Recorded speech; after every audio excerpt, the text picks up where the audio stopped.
Hey guys, today we are making some of my favorite fall slow cooker dinners. They are all dump and go, set it and forget it, warm, stick to your ribs, comfort food dishes that are perfect for a cool fall evening.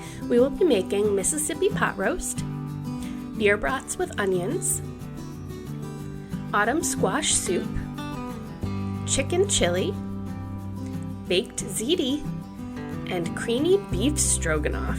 We've got a lot to cover, so let's go get started.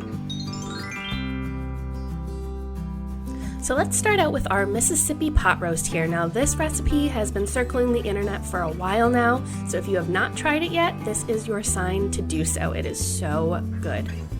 So what we need is a 3 to 4 pound boneless beef roast, and I'm just seasoning that with salt and pepper. And you can sear the beef in a pan if you would like, but it is totally optional. It comes out just as good without it. So we're just going to add that to our slow cooker. And then to that I am adding 1 stick of butter that I cut up into cubes, 1 packet of au jus gravy mix,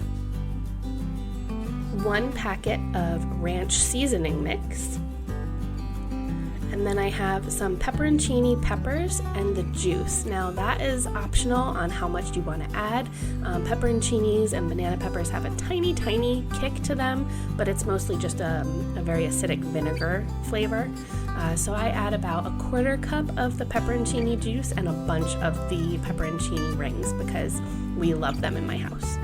So then you just want to cover that and cook it on low for 8 hours. And then once it's all done, I just take it out and slice it. You can also shred it. It is just so fall apart tender. And I like to serve mine with roasted potatoes and carrots. In my recipe link down below, I will talk about how I made those. Those and carrots right in the slow cooker with the beef if you'd like to make this a full dump and go recipe, which I have done before, but I would recommend adding the potatoes and baby carrots maybe after the first 2 hours.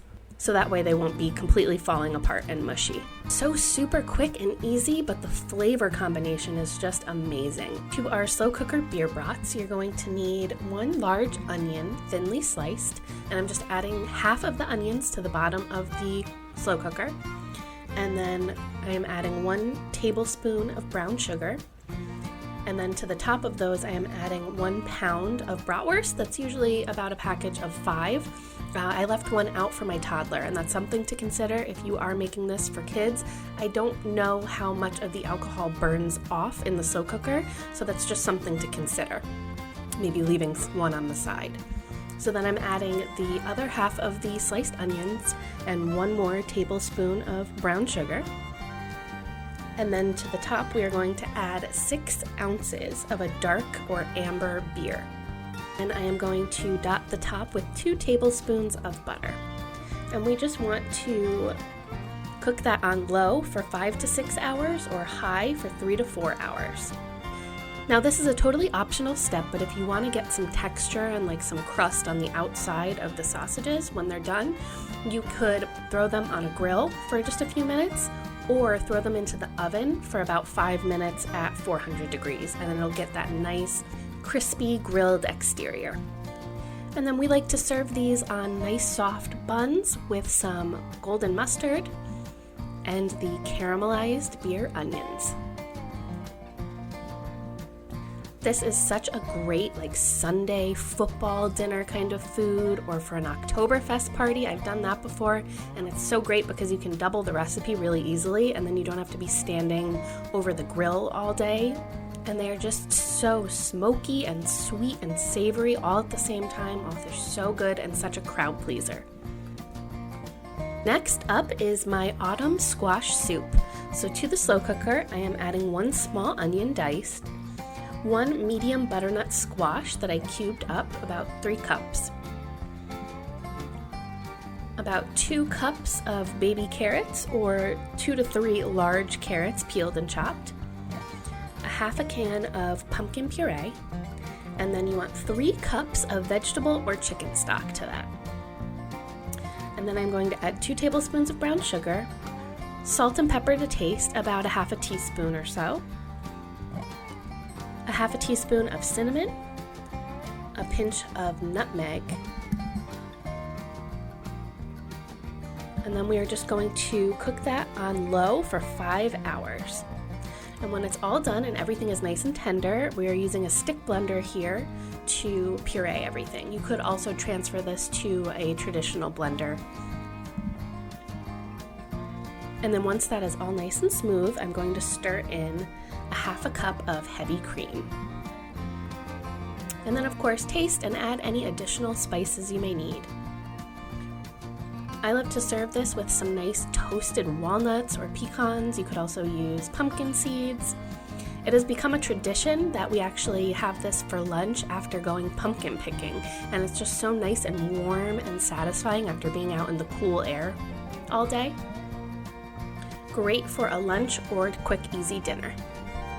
Moving on to my slow cooker baked ziti, and this is one of my all-time favorites because I always have all of the ingredients in my pantry and fridge, and it's literally something you can just throw together, especially if you don't know what to do for dinner, or if maybe you made a dinner and it didn't work out.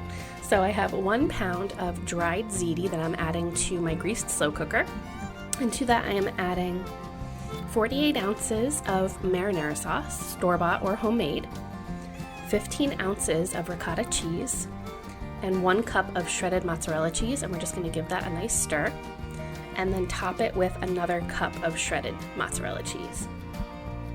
And then we just want to cover and cook that on high for about 1 hour. It's really quick for a slow cooker meal. As I said, it's great in a pinch if you're like, oh, what do we do for dinner? Or maybe a dinner failed and you need a backup plan. The pasta cooks perfectly in the sauce and just absorbs all that flavor. And then I like to just top it with some fresh basil or parsley, and it is just so ooey gooey and cheesy.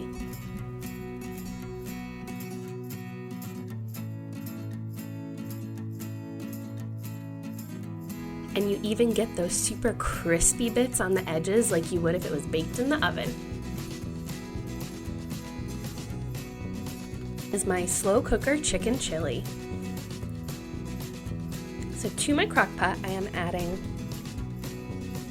1.5 pounds of chicken breasts, which is usually 2 or 3. And then to the top of that, I am adding 2 14-ounce cans of diced tomatoes, 2 8-ounce cans of tomato sauce, 1 small onion diced, 1 large bell pepper diced. And then I am adding a 14-ounce can of corn drained, a 14-ounce can of beans drained. You could do black beans, kidney beans, whatever you prefer, and a small can of diced green chilies. You could also add a diced up jalapeno if you'd like. And then I'm adding 1 cup of chicken broth. And then for our spices, I'm adding 1 tablespoon of chili powder, a half a tablespoon of cumin, a half a tablespoon of garlic powder, 2 teaspoons of oregano, a half a teaspoon of smoked paprika, 1 teaspoon of salt, and a half a teaspoon of pepper. And then we just want to cover that and cook it on low for 6 to 7 hours or high for 3 to 4 hours. And then we just want to remove the chicken and either shred or chop it up. And then add it back into the slow cooker, and I like to just keep it on warm or low for about another 30 minutes just to let everything kind of thicken a little bit. And if you do find that your chili is really loose and you want it thicker, one thing that I like to do is take the lid off and turn it on high and let that go for about a half an hour, and it lets some of that liquid evaporate off. Or you could add a slurry of a little bit of water and cornstarch. But I find that it usually comes out a really good consistency.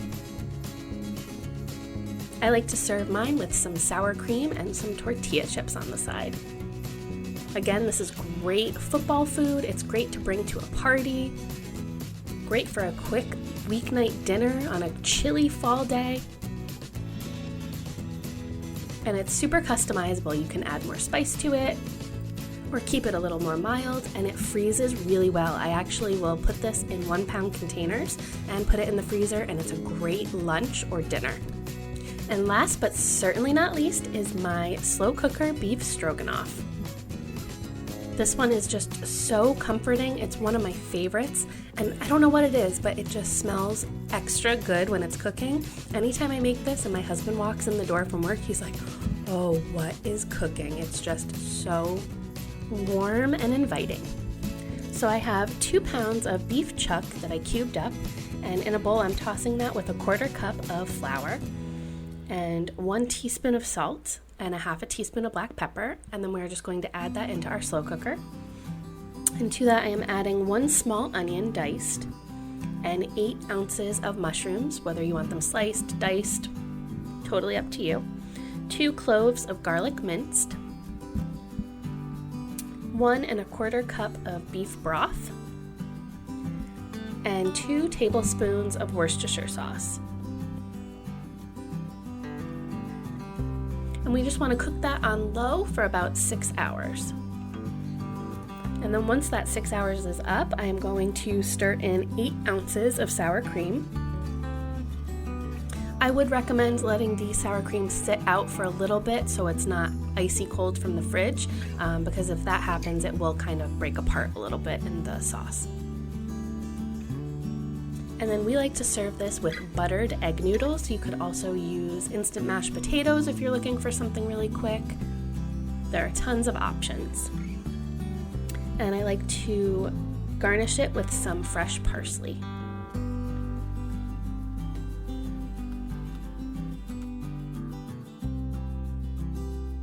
And there you have it, some of my favorite fall slow cooker recipes. I really hope you enjoyed coming along with me and making them. I am so grateful for all of the wonderful feedback I received from my summer slow cooker series, so I really hope you guys enjoy these just as much, and be sure to stay tuned because I am already working on part 2. If you give any of these a try, please be sure to leave me a comment, let me know what you think. I love hearing from you guys, and as always, thank you so much for watching to the end, and we will see you in the next one. Bye!